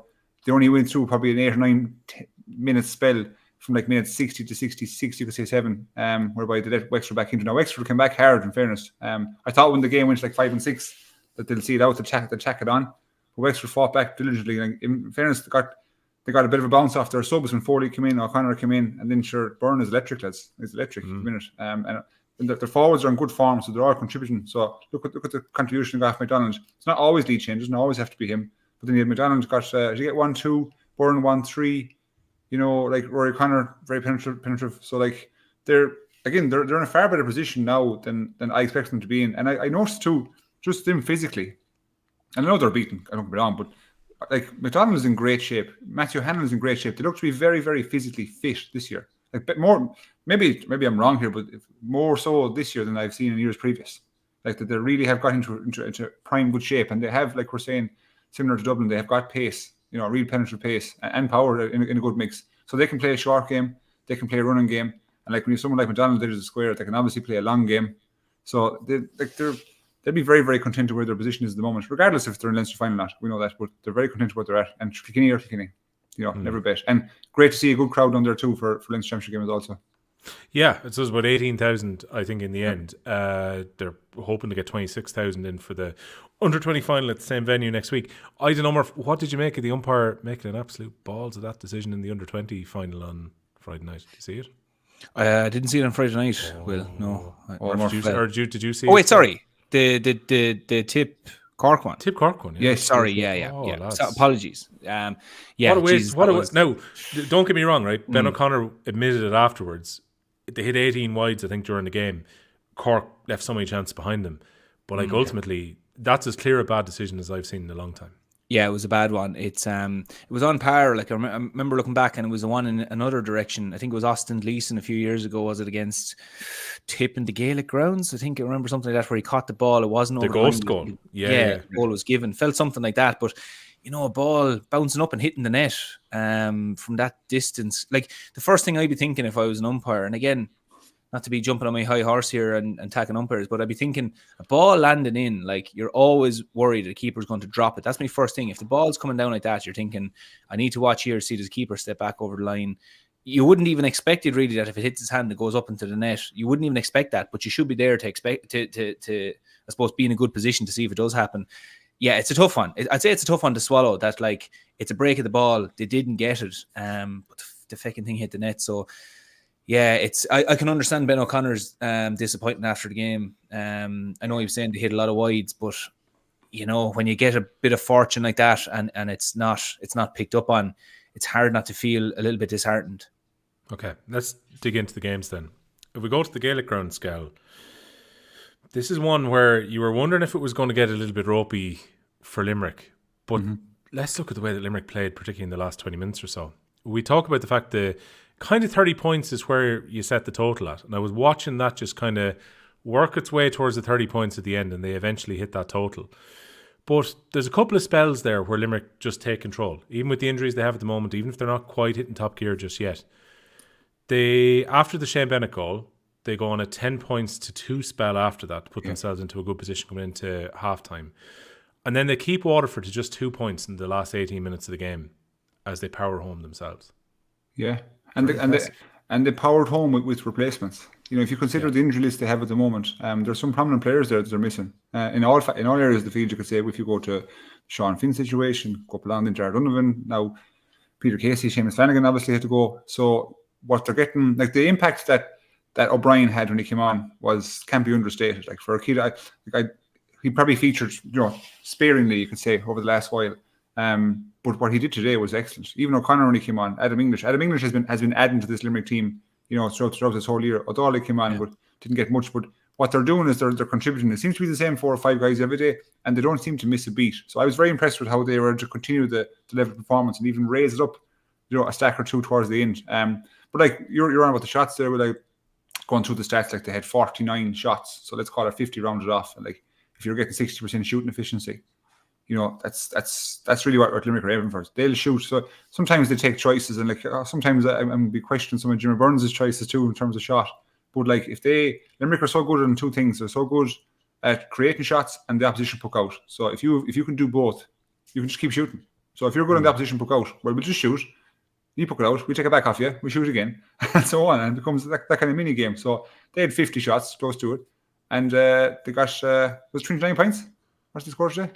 30 points. They hit 30. They hit 30. English got a point just at the end, didn't he? Yeah, so they got to 60%. Like, and that's extremely impressive. And they weren't. I won't say they were flawless, lads. Like there were still a couple of things that could get better. Obviously, shooting is one of them we were talking about. But like some players didn't play to the heights that you'd expect. Like Aaron Glenn had a relatively quiet day for me. Flanagan had, obviously, Keane Lynch was quiet-ish, you could say, to be honest. But then other guys like Kyle Hayes, Hegarty, when they needed him, were just excellent. I thought Will O'Donoghue was very good. Not enough has spoken about him today. And even Mike Casey, I think that was his first game back since he went off injured against Clare in QC Park, and like he didn't miss a beat either. Excellent under high ball. So they just kind of dominated and ground out Waterford, to be honest. And I think no more than Galway, like Waterford, that was that. If you remember the under. What year was it? I think they won the minor in 2013 with Ozzy in that group, and then in 2021 after. So there's a lot of the remnants of that team as well is coming to a time, you could say. So just didn't knock enough change out their forward unit. Desi was very quiet, Prendergast quiet. Even the likes of the Bennetts were quiet enough, if you like. So, but Limerick were full value for their victory, and I think the 2-week break did them really, really good, and now they'll kick on again. How do you assess Waterford now after all this, Murph? Because Davy Fitz was saying off the ball after the game that the phrase he used was they ran out of juice a little bit, and it was almost like they had to go to the well after the difficult game against Clare last week. Like the reality is, as much as we have Clare Limerick in the final and Cork going through, very small margins for Waterford here. Late fight back from Tipperary, the 65, which was very hotly disputed last week. One of those goes in their favour. We're talking about Waterford qualifying here. Yeah, completely. There was fine margins here for Waterford to qualify, but like the one thing I was thinking about after the game, like it was great to see Waterford actually be far more competitive than we gave them credit for at the end of the league, because we just didn't see them going anywhere. But the first thought I had was that would they have got more points on the board from the round robin if they'd hurled the same way in the round robin that they hurled in the league? In terms of, now I'm talking tactically, I'm not talking about, they obviously brought more players back from injury and different things in the round robin. But this wasn't the type of hurling that they were playing in the league. There were so many mad things going on in the league that I think as a group, as a panel, they probably didn't have enough players playing in the formation that they were playing for the round robin that were, let's say, that they could introduce off the bench. They could understand the brand of game that they wanted to play. It's like they introduced it too late during the year. And I agree with you, like a break here or there, and they qualify out of Munster. But at the same time, we were looking at Cork last year and they won one game. Like, I mean, you have to stand over your results at the same time and just take ownership for it. And you could say that, there was comments after the game also that they were, that they outperformed the way some people thought that they were going to perform. Yeah, that is true. But at the same time, the brand of hurling they were playing during the league, I don't think it set them up well enough to go into a round robin and consistently actually perform really well and get those breaks. The other teams that have qualified now, Cork, Clare and Limerick, they all have had good days and bad days, let's say. Okay, let's say Limerick not as many, but the other teams have all, they've all cut their teeth. They've all blooded players. They've all played consistently a fairly same brand of hurling that they played in the league, ingrained it into their players, and were able to call on those players when times got tough. You could say Waterford, if they got one extra call during this round robin, well, they would have qualified. But I don't think they nearly earned it by the way that they were playing in the league, that they could have actually, had that bit of cuteness come in off the bench, have a cohesive panel as a whole. There's great players. There's absolutely brilliant players. This Waterford panel is a good team. Or it's a good panel. And I think the biggest disappointment for me is just that, I just don't see a consistency in them that you could definitely say that they would have fully earned a third place, and that may be harsh or whatever. But when you look at the 3 teams that are there, that's savagely competitive. There's a lot of people talking about Cork going here for an All-Ireland final. Clare have been consistently knocking on the door the last few years to win a Munster and to get to an All-Ireland final. And Limerick are one of the greatest teams of all time. That's the group you're trying to break into. And I think if you're kind of dilly-dallying in the league, playing mad formations, trying out mad things, and you expect it's going to click for you in the championship, that just doesn't work out for me. And I think they were kind of swinging from the ropes for a small bit against Limerick today. And, Limerick's wides probably kind of helped that as well. But I'm disappointed to see Waterford go. Waterford are an exciting group of players. They're an exciting team when the going is good. But I just don't think they cut the mustard early enough in the league to carry that over into the round robin and qualify. What do you reckon, Skehill? I mean, again, we were very hard on Waterford early in the year. I think not without foundation, with the way they played in quite a few of the league matches. And then couldn't but be impressed by them the first couple of games in Munster. And as a lot of the Waterford fans are pointing out in the comments at the moment, really it's that last 4 minutes against Tipperary that they'll go back to rue. Yeah. What I'd be thinking about now as well, if they implemented the structure and the system they had in the championship earlier in the season, would they be further on improved come the championship, if you know what I mean? Now I know they bet Cork on the first day out, but if they'd implemented that even back into last year, started the league this year and kept to it, would they have been better? Who knows? I agree with Murph. They're an exciting team. They definitely produce more than what we assumed they'd produce go back 2 months ago. Because we were obviously basing it off the evidence that they produced in the league, and that was quite poor. There was a lot of problems and a lot of fires to put out in that Waterford team, after their league exit. But what they did is, in credit to them, they kind of fixed a lot of those issues and became really competitive. And there was no game like today's game. You can look at today's game and say, yeah, they were in the last quarter, they were blown out of it. But really and truly, they were competitive in every game, you have to say. Credit where credit is due. Bet Cork through a chip, competitive for large portions of the Clare game, bar the decision, as we know. So it's not as if they got their exit is a far better exit than Galway's exit. If you know what I mean, far better. They've far more elements of their game and even personnel performances to look at and say that they've more positive than we have. You know what I mean? So I have to give credit to them for what the players produced, and I won't say there's something to build on, but it's a continuation. But they do need more people, I think, because what's happening now is teams bringing in certain players off the bench and they're contributing massively, and next thing you know, the game is getting away from Waterford a bit. So I think if Waterford, they need to find a couple of players in their underage structure. I know Kim McGrath spoke publicly about it, was it last year or the year previous? I think it was last year, yeah, that there was struggles going on. And in fairness to the man, he took over the mantle himself with regards to the 20s. So if you can blood in the more than ourselves, get in a couple of guys and keep the train moving, it's going to do them good. Is there anything specific for you, Skehill, that Waterford are missing them when you say they're looking for a certain... Is it just depth to the panel, or is it a specific weak point that you see? Well, see, again, you'll have heard me before, Will, about ball retention. So, if you look at the Kilkenny's forwards at the moment, I can point to probably 3 or 4 lads. I can pick TJ, I can pick John Donnelly, I can pick Owen Cody, Mossy Keown, and say that if I hit in a ball, it's going to say that there's a strong chance about ball retention, right? But same with Limerick, we don't have to talk about them lads, but same with Clare. Just I think forwards in terms of ball retention, they're not getting enough out of the likes of Desi, truthfully speaking. And from a half-forward perspective, they need more penetration from there. Now, when I say they need it, as if you can't just click your fingers and next thing it comes up, But do you go? Is Ozzy Gleeson going to come back? It's probably the questions that need to be answered. Who knows? Will he be rejuvenated after his year off? I just think that from a defensive perspective, they're not bad. Key perspective, good. Midfield, we know, not bad at all either. Just in the forward unit, more penetration half forward line. I do like that from Cormac Quaid, by the way. Davy de Galway, which has been suggested above. Skehill swear jar will become a swear bucket if that was to happen. That is not the answer. It is not, is it? No. So, to conclude that, when you see all the people who are putting in here for who they should go for, I see Skehill and Joe Canning for the Galway job. Yeah, I mean, I saw the suggestion earlier as well, which was if that happens, do we get Bubbles to replace Skehill on the pod if he gets in with the senior management? I presume, by the way, it's way too early for you or for Skehill to step up, you or Canning to step up to that type of role. Into senior management? Yeah. Oh, wow, that's way too early. Sorry, no, way too early. You don't even deserve it. Nowhere near it. Yeah. I mean, I think for a senior inter-county management job nowadays, like, it's a serious position. And like, if you look at the top hurling counties, like, there's only the top. There's only 11 of them, 11 positions. Like, so you have to be experienced and deserving of that position. So, geez, no, not yet. Yeah, Tin Shun is trying to put in all the people that you don't want as well into the suggestion here. So, fishing away at the moment. Galway need Davy, and Davy needs Galway is the claim that's being made there. So, yeah, we're not gonna fall for that one. This isn't our first podcast.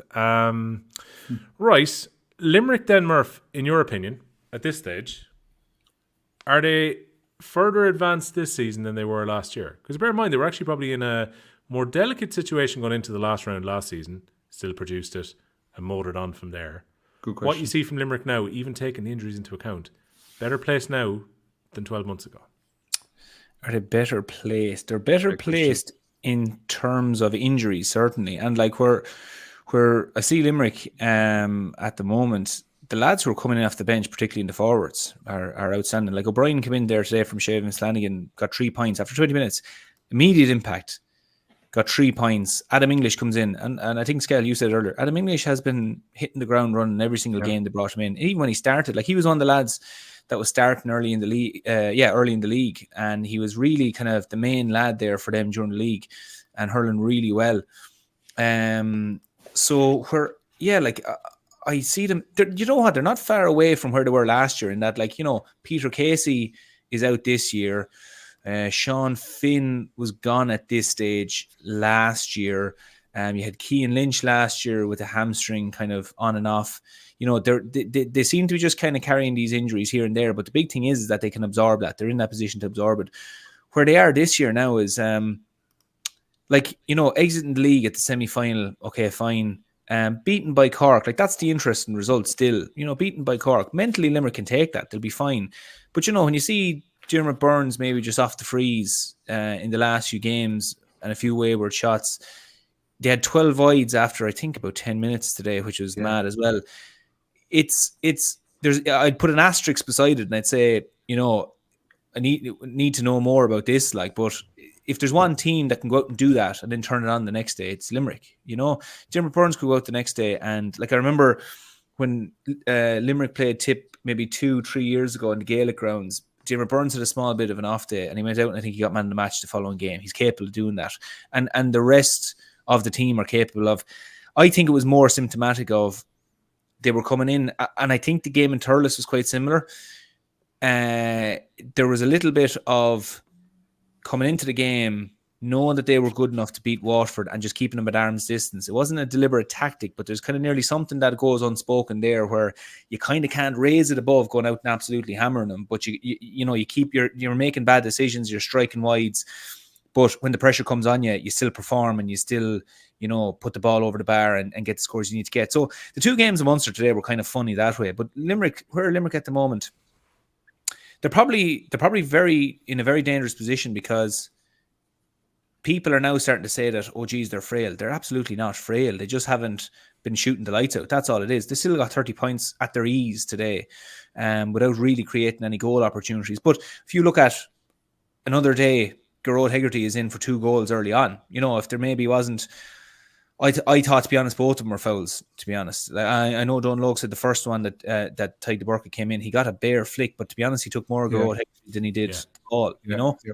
I think any other day, there's one black card there at least, or there's a goal from open play and it changes the complexion of it. So I think Limerick are in a very dangerous place for everybody else at the moment because people think there's some way that they're frail and they're absolutely not.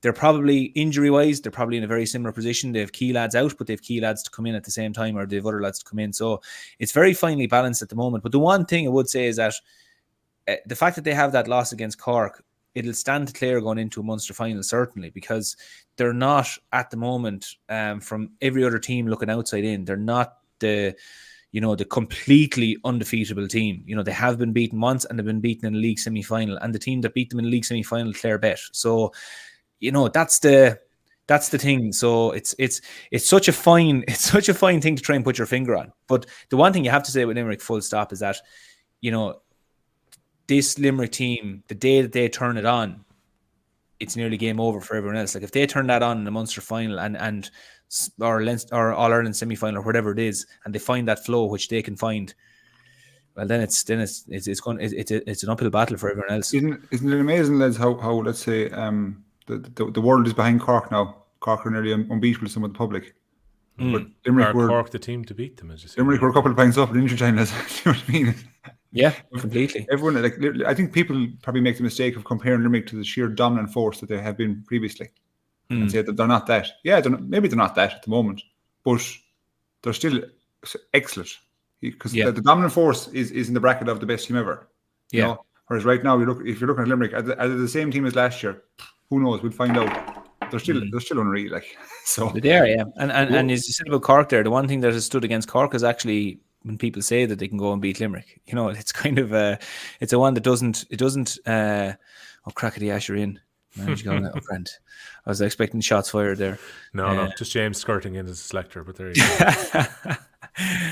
But like, I mean, Cork. The other question is then, if Cork are the team to beat Limerick, can Cork handle that tag? That's the other thing. Cork are better off being underdogs going into a game, people writing them off, and turning it on then with the bite between their teeth. Yeah, a fast team will beat Limerick. Is Sean Dunn, who's taking it very fast. Thinks that Cork can beat them. You want to be fast. You want to be clinical. You're going to have to do a lot of good things from here, because I think when Limerick get to this stage, proven quantity, Munster finals, once they get to Croke Park. Yeah. Bloody difficult to stop. But can Clare stop them, Skehill? It can be done. It certainly can be done. And like they need, I think for this team, they need it now. You know, I hate to say this now, but it came into my head, like if Clare don't beat Limerick in the Munster final and, kind of don't win the Ireland this year, they're going to be classed as like the Mayo team that came up against Dublin when they did the 5 in a row. Do you know what I mean? Just almost there, nearly there, but just not there. You know, but they certainly have the tools to do it. They certainly have the players. They're so evenly matched, these two teams, if you look at the group on paper. But they just, Limerick seem to have had their number. Obviously have in the last number of years. So it's a big question, but I put value on the fact that they haven't dropped off terribly. You know, Clare, you could say, in terms of their performance in the league. And I just think they get better. Venue-wise, is this going to be in Thurles? Yes. It has to be Thurles, yeah. They have a rotation going around, yeah. Okay, yeah, so it's Thurles for this one, definitely. Last time they played Limerick in Thurles in the Munster final, we got a humdinger, extra time. Oof. So if that comes up and transpires again, we'll all be happy. Yeah, big time. I don't know, Murph. Are Clare at the level now to do it? Like, look, they've obviously beaten them in Championship. First half performance this year was really, really good, and then Limerick were obviously better in the second half. Clare will maybe look on with a little bit of regret, but a team who've shown that they can beat them. Can they do it this time? Of course they can do it. Absolutely they can do it. Like, go back, 6 weeks ago, and they were 9 points up, 10 minutes to go. Like that'll still be ringing in their ears. Like they can. They've shown, like, but can they beat them and will they beat them are two different things. You know, as in they have all the assets there to go out. They have all the players. They have lads coming off the bench, and they have the passion and they have the reason to go out and beat them. But it just always comes back to the will they. Can they means nothing. Will they? Yeah, that's the big question. The questions, Murph, about Tony Kelly and whether he plays when he's fully fit. Again, I don't know how fit Tony Kelly is now, but they've been able to get minutes into his legs over the last couple of games. And look, again, it's difficult, I suppose, if you're Tony. I mean, you've come back from injury. Like, for him to have been out, to have missed the league, to have had months of rehab coming into this, it's hard to hit Championship when you haven't had that game time. It is hard to hit it. And, like, to be honest, Clare don't need him to start at the moment.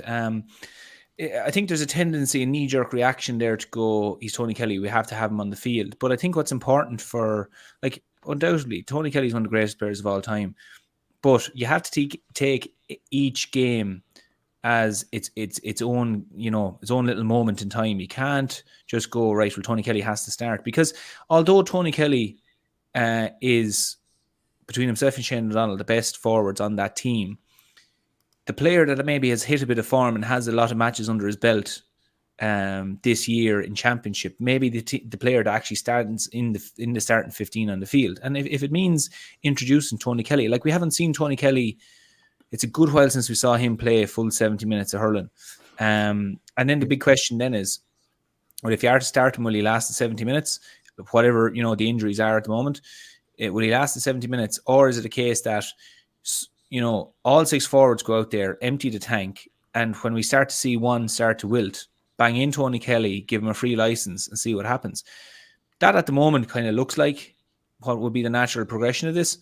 Because if he's not starting this week in a game that you could very easily have started him and gave him 70 minutes, but for me, he doesn't start the Munster final then because it's a quick enough turnaround at that stage. Today was the ideal time really to play him. Is it not a nice situation to have him in, though, if you bring him in, right, and maybe have him in a free roll somewhere in the half-forward line? You've seen how the rest of the unit can hurl all year. Clare been doing well. They won the league. Any, I suppose, concerns that might be there might be about the drop-off after they get into good positions in games they've played in Munster, but they're back into a Munster final. I think if you get to a position where, Skehill, you're sending him in, isn't this the perfect situation? He loves playing against Limerick, as Adrian McGrath pointed out a few minutes ago. He loves that bit of freedom, and I'm sure he's going to love coming in with a chance to maybe run at a game that's a bit more stretched. He could be a very, very important player off the bench in this Munster final. You're talking about Tony Kelly here? Yeah. She's like... Okay, the way by the way, I'm not doubting his class. This wasn't me trying to say, this is some run-of-the-mill hurler who we might bring on here. I'm talking about the specific situation of Tony Kelly might not be 100% sharp, but you can throw him into a Munster final here when he could potentially be a game changer. Well, the way you phrased the question, it sounded like the Clare were in a very positive position when he comes on. So that he's coming on with 20 minutes to go or 25 minutes to go to kind of see it out, But they mightn't be in that position. They were obviously when they played Limerick in QC Park, they came on and they were 9 or 10 points up and the whole thing changed. Not his issue. But if he's available as he's been back for a couple of weeks now. I'm the same as you, Murph. I thought he was going to start today, and get a full game under his belt, or even just get 50 minutes, you know what I mean, depending on how the game was going to go, and then start into the Munster final after that. But evidently didn't happen. Question as you're talking about, I was saying to myself, who do you take out then? So it's probably someone in the full forward line. I don't know. In fairness, I think the likes of Darragh Lohan is deserving of his position at centre field. You're probably looking at someone like Reedy maybe that will probably drop out, unfortunately. And you put Kelly, and I think I wouldn't play Tony at 11 because Mark Rogers, in fairness to the kid, he's doing really well at 11. He's not going to play on the wing forwards because Duggan and Fitzgerald are occupying those roles. So it's just Cahill Malone come out. I don't know. So where do you play him? But if you were in a if it was in all things grand in the world and clear up a few pints and you bring him on, sure, he's an unreal sub to bring on.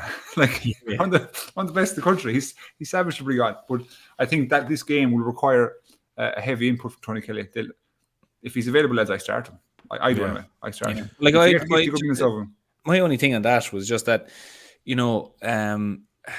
one of the greatest things management and a team that they can have in the relationship there is that there's full-on honesty and belief that we have a panel. We're not a one-person team, we're not a two-person team, and no one's saying that about Clare.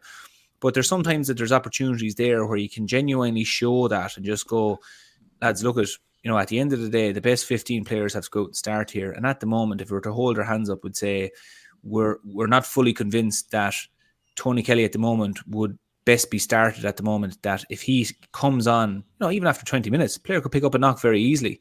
Comes on after 20 minutes or whatever.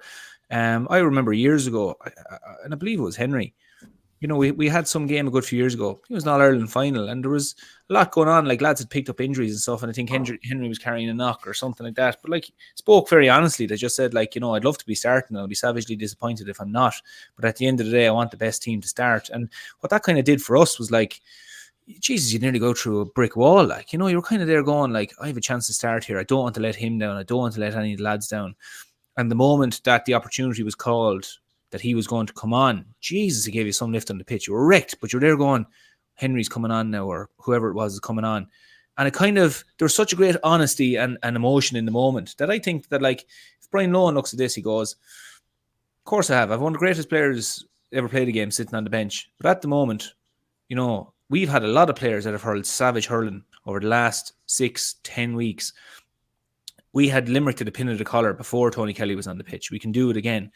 And, that's what we're going to do. And we're all going to do it as a unit. And I think for me, there's something in that there that there's a huge honesty that, and a belief that team would take from that if they go out and play Limerick, doesn't matter. We're not one-man team. If Shane O'Donnell isn't playing, we can beat them. If Tony Kelly isn't playing, we can beat them. And I think that's the small thing that could get them over the line. So And look, that's why Brian Lohan's in the chair. This is the tough call that he has to make. You know, some people will look at this and they mightn't even bat an eyelid. Oh, Tony Kelly's starting, he's not starting. And Brian Lohan he'll be out pulling every weed in the garden over the next 2 weeks going, do I start him or don't I start him? And that's why he's there, you know. I'm going to see if Skehill wants to take one question from his old buddies at the Premier Review pod in a moment. But I've only seen the clip literally before we came on of Liam Cahill, who was like incredibly bullish. River Power was saying that it almost looked like he was squaring up to Shane Brophy, who was asking him. Well, Shane Brophy was asking him about his future afterwards from the Nina Guardian. I don't know if that's entirely accurate, but I just saw the clip literally before we came on, and I'm going to read out Owen Cormacan's quotes here on it. Liam Cahill, when asked about his future, he says, quote, I take umbrage to your question. I have a 3-year term. I have full support of the county board, 100% behind me. And what's paramount to me and my management, I have 100% support to the players. That's not even a question. So, Liam Cahill says he's sure that he's going to be around for next season. So, have a look at the clip. It's on the Off the Ball Twitter if you want to see it and want to judge maybe the way that he responded or whatever else. Jerry also making a fair point about Ryan Taylor. Look, again, Clare's panel is stacked at the moment. The Premier Review one, though, because I did want to ask this to give you a chance to either respond to them or not, because they sent this on Twitter as opposed to in there. Premier Review. Get Skehill to tell us about the circumstances about Micheál Donoghue leaving in 2018. An All-Ireland winning manager cast aside when Galway then had the potential to stay with Limerick. Sliding doors moment it felt for Galway hurling. So why did Micheál go? He left in 19. And Dublin knocked us out in Parnell Park in 19. And he called us into a room in the Lockray Hotel, probably, I don't know, maybe 2 months later. I can't really remember the specific time. And it was a major issue with the board, not getting back in. So there was things going on behind the scenes, to say, with the hurling board that there wasn't enough support being put the way of Micheál and his management team. Even I remember directly that Micheál had put a few things in place after the immediately after the 17 game final to try and raise some funds, because whether we like it or not, a lot of the game was dependent on funds and what you can get going for yourself. And I don't think an awful lot of it transpired. So 18 was kind of was a decent enough year. Then 19 was a major struggle, and then I say he was just worn out from dealing with that. It wasn't got to do with the players, the squad, work commitments, all that kind of jazz. Truthfully, it wasn't. It was simply down to a breakdown in relationship, and he moved on. Okay, which was a big loss. Yeah, I know. I think you've spoken about that before, but that, again, is your very lived experience of what happened in 2019 when he left there as well. So, and look, again, Catherine Coughlin makes a fair point here, which is Colin Bonner was given a 3-year contract and then he was removed. So, look, they went back to the man that they really wanted. Yeah. Farming, before we finish, look at this. Podge the cow, Skehill. I saw someone else suggest as well, we'll podge the cow come in if Skehill was to leave the pod for whatever reason. Again, look, you want to see that calf now? They really, I'll take a picture of the calf. Fantastic. I'll stick it up on Twitter and I'll put it into the members pod as well. That's the extra bonus if you're an OTB member. This calf, it's the best calf I have. Right. Go on. What's so great about Podge? Oh, muscle definition, like the size, the width, length, everything you want in a good animal. Maybe not the same attributes as Podge would have now, but huge muscle, wide arse, long body, straight back, good shoulders and feet. Looks excellent. Oh, God. Jerry's put this in a few times. Look, I don't know what's happening with Davy Burke, by the way. Jerry's saying it's important to say if this was Davy Burke's last game, what a great player, sportsman he's been. Again, I think, Skehill, you picked your best teammates and you talked about how brilliant he was, and so we know how amazing he is. Like, again, I'm not basing that. Could be what may well have been seen there, and his disappointment at the end of the game could have been just the Galway were knocked out of the championship. I know how important, from chatting to him before championship, he saw this year as being. So, like, I wouldn't read into it that that's necessarily the end of his career. Yeah. Also, we have to wait and see what happens at Galway as well, and all the stuff that's come in Skehill about Fairman. I think Fairman might well be back on the agenda. I just saw one there. Skehill to fight a kangaroo. That's what he did to me. Oh, Jesus. Podge is out of a pedigree Charlie Bull called Tumapik. Tumapik, I don't pronounce that name. Right. I see a question there. Anyways. One last one. I'll stick it up on screen for you as well. We will finish then, because I know people want to watch the Sunday game as well and see what's going on there. Mark Wogan. Lads, would appreciate some additional farm talk. Is Skehill more of a New Holland or a Massey fan? Neither. Class. Oh, What's the ultimate tractor then? Yeah, well, sure. Look, in terms of price, everyone seems to love John Deere on this neck of the woods, but class is what I have. I love it. Class 420, love it. I'm going to take a collage of pictures and send them on to you now during the week. Yeah. Tractor, sheds, calves. And I'm going to try film the calving.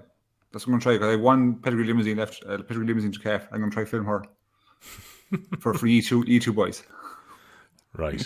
Kilkenny Wexford's up in the Sunday game. We'll go watch it in a second. Catherine, that's incredibly harsh. Won't be cheering on Offaly next week. That I'm not seeing the picture. Obviously wants to see a bit of Podge. Oh. Maybe it's the picture of the arrest, actually. Ooh, or not the arrest, the lift across. I don't know. I'm sure we can find something. We'll definitely get you a picture of Podge, but don't be hitting on Offaly, please. Actually, had a lovely day with the Offaly under-20s today. They did a full media day, would you believe, lads, where literally, this is the first time I've ever seen this happen. 39 members of the panel talk to everyone. That's excellent. Jesus, yeah. It's like literally mad. But Yeah. It's Leo O'Connor for you. And I just think the nearly hiding players or hiding people from media is that day is gone. I'd say players are too open and accessible now, so let them off. yeah. Oh yeah, the one that stood out, and sure, we're going to do a members pod tomorrow. Scale is the plan anyway. But like Adam Screen's got all this attention on him at the moment. Went to have a chat with him, 20 minutes, great stuff. Talked about players mobbing him fans mobbing him on the pitch and all that. Mm-hmm. He had the perfect answer. Says he'll stay in the pitch for an hour if people want to come up to him, because he was saying that when he was a young lad, and he is only still 19, but he used to chase after TJ Reid and Joe Canning, and he was telling me that he still has a Joe Canning hurl at home, which he put tape over to make sure that his autograph wouldn't actually fade, so he still has it. So he's a hurl that Joe Canning signed ages ago. Yeah. And so he was saying, look, if 100 kids want to come up to me after a game and I have to stay in the pitch for an hour, I'll take every selfie and I'll sign every autograph. Well, fair play to him, because you can never underestimate the potential influence you'll have on a child. Yeah. Regardless of how minor you might think the interaction is, Yeah. Final note, look at this River Power. We're not stealing any materials from Smaller Fish. That is a total side podcast that Wooly has about farming. We just introduced a little bit of farming talk here and there. It wasn't planned at any point, but people seem to enjoy it. Then there was a backlash. Really annoyed Dubs Fair City. He's obviously enjoyed Dublin qualifying so much he's not appeared in the live chat here. Either that or they're waiting to see if Monday comes around. So I'm sure there's going to be lots of slagging about all that as well. So we shall see. Good luck to Offaly next week. Thank you, Jason O'D. I have no impact over the result whatsoever, but it should be a great final. Again, I saw that the Tipperary Wonder Point was brought up earlier on when I was mentioning about the umpire mistake. That was just a standout moment from Friday for me, but I love the still shot of the shot that has to bend around the Cork hurl, which is going to make the block, and it goes between the posts. It's amazing. Like under-20s, under-21s have been incredible box office games for the last few years. It seems if you sit down on a Wednesday night now and you've got TG Carr on, you're going to see a good game. That tends to be the way it goes. So yeah, that's not, by the way, having a go at Skehill because of Galway. Don't worry. No. Farming and hurling go hand in hand. I would agree to an extent. Yes. Money Gall will be buzzing for the final, Colin Duffy claims. Well, look, I was talking to Liam Hoare as well, who's from Carrick, which is in Tipperary geography, but in Offaly for the parish and for the club. He says he's no interest in Tipperary whatsoever. Said he grew up always an Offaly fan. So there you go. Going to be good fun. Going to be good fun. Damien Hayes' farming pod on Smaller Fish is iconic. I never said it wasn't. Not once. And the very last one here, which has come in here from, where are you from, Will O'Callaghan? Well, what? There's a new person who has found her way into the pod, it would seem. How did I get here? Paul Miurphy's from Danesford in Kilkenny. Thanks very much. Skehill, where are you from as well? Capital by. Representing. And Burren County Offaly, one of the great clubs of this country, and once upon a time one of the great hurling teams. Ocean Daly also asking, where will Offaly be in 5 years? I'll indulge you for a moment because I do want to go and watch the Sunday game here. I think this is all very dependent on what happens with the next bunch that come through. So I was talking to Leo O'Connor earlier. He said to me, his plan right now is to try and win an All-Ireland under-20 next week, but his real plan is 2026. So he was talking about their talent identification to try and find players who are now in their first year in minor, and they've been bringing some of them along with the 20s to kind of give them the experience of going to the games and so on. And he was saying the plan has to be the next bunch. And maybe that's the bunch after he's gone, that they have to be successful. Because if you're in a county like Offaly, I was chatting to Paul Cody from Carlow a few weeks ago about this too. If you don't have the numbers, you got to make sure that you mine as much as possible from the talent that you have. You just don't have the numbers to be able to get the very, very elite through. And Leo O'Connor was saying the trick is if Offaly are going to be successful, and by successful he meant getting to provincial finals or getting to provincial semi-finals in the next 5-10 years, they have to get the most out of the teams they have now. This could go two ways. Everyone thought Offaly a few years ago won the All-Ireland Under-20 football. They're going to be doing great. Out of the Tailteann Cup after 2 games this time around. It doesn't necessarily follow that even if you've got a couple of good teams that they're necessarily going to translate into good senior teams. So I think a lot of people are just kind of dropping off there at the moment. That's as well. Saying they enjoy the show. Same for me. For sure. Yeah. There are more O'Callaghan's in Bird than there are sprinkles in hundreds of thousands. River Power, are you a North Tipperary person? I've guessed that River Power is from Tipperary based on comments before. So will Skehill be having the Galway team down to the farm? Who knows? Right. I think that's it. Never knew where you're from. Best luck in the under-20s final. Get revenge for Tip. Oh, let's not talk about 2022. Let us not talk about the end of that game where Tip got that late goal. Lads, it's been a pleasure. For those of you who are on the way out, maybe leave us a like. It'll help push things up. We'll do a live show again in a few weeks' time. I thought it was just the right way to do it after the games today. Have a bit of a chat and see where we go. James Skehill, it's been a pleasure. Thank you. Thanks, guys. Paul Miurphy, magic again. Thanks, lads. The only bad news is I believe our live show is not going west after today, which is an awful pity. Shite. I know. More news tomorrow. There was a meeting due at lunchtime tomorrow to decide where the roadshow was going. It's not going to Galway. It's not going to Galway now, unfortunately. Where are you going, so? Oh, sorry, where are we going? I don't know. I stuck it in the group in work where I assume people on a Sunday night are not working, where I went, I'm guessing we're not going to Galway, and there's been no reply yet, so... Maybe Clare, maybe Limerick. Maybe somewhere on the border of Clare and Limerick. How's about that? Yep. Cork. I was in Cork. I was at the home of Glen Rovers the other day. There's no statue to Patrick Horgan there yet. They need to sort that out. Come to Clare. Come to Limerick. All right. Let's see. Dublin's again. Oh, God. Yeah. Go to Burr. Yeah, and that's too many road shows in Burr, unfortunately. Right, lads. Been a pleasure. Thanks a million. The Hurling Pod even is brought to you by Bord Gáis Energy. They are the proud sponsors of the All-Ireland Senior Hurling Championship. Skehill and I will be back a bit later in the week with a members pod as well. Looking forward to it. Thanks again, lads. Sound, lads. See you guys. Bye. OTB's The Hurling Pod. With Bord Gáis Energy. Proud sponsors of the Senior Hurling Championship.